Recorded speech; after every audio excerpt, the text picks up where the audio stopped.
todo lo que vemos es la mirada del fotoperiodista Quim Manresa, que es el autor de las fotografías, que ha viajado durante muchos años por distintos países del mundo y que lo que ha querido es traernos desde esos lugares tan remotos expresiones de la escuela y la infancia para que desde aquí valoremos lo que tenemos.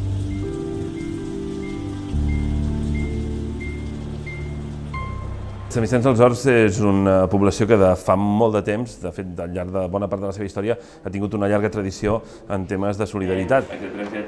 Ara estem de plena aquesta quinzena, avui fem una inauguració d'una exposició fotogràfica i aquesta quinzena de la solidaritat porta el nom de Teresa Losada, és la tercera edició. És una exposició d'un gran valor a nivell cultural i fotoperiodístic. Quim Manresa és un dels grans fotògrafs a nivell internacional, és una exposició d'un gran nivell, està feta amb l'experiència que ell ha viscut durant molts i molts anys. Les fotografies pertanyen a 30 països i sí que ens provoquen unes emocions. Esta fotografía pues gritan todos. Destruye casas, viviendas, hospitales, pero también destruyen escuelas. Y este es el caso de una escuela en donde vemos que estos niños, en lugar de estar recibiendo clases, lo que están haciendo es jugando con el esqueleto de un arma de matar que les ha destruido su propia escuela. El dret a l'educació, que es considera que és un dret universal per tots, és en les situacions d'injustícia a partir de les guerres o altres situacions d'aquestes en què aquest dret es veu marmat.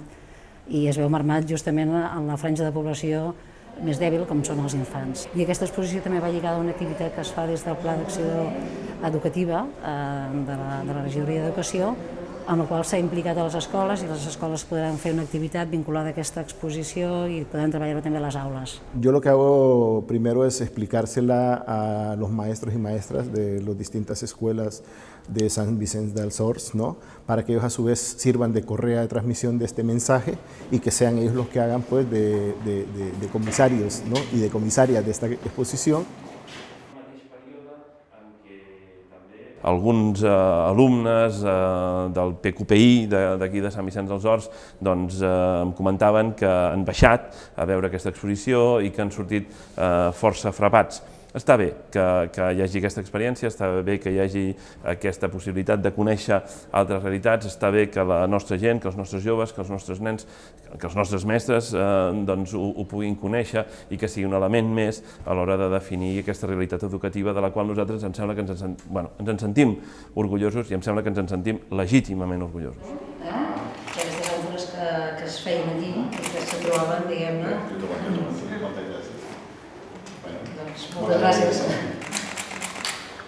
Eso es magnífico, ¿no? Es un pueblo solidario, es un pueblo donde convivimos hoy por hoy distintas culturas. Aquí se hablan cientos de lenguas distintas y si algo ha tenido Cataluña a lo largo de su historia es esa actitud promiscua, ¿verdad?, de relacionarse con el mundo.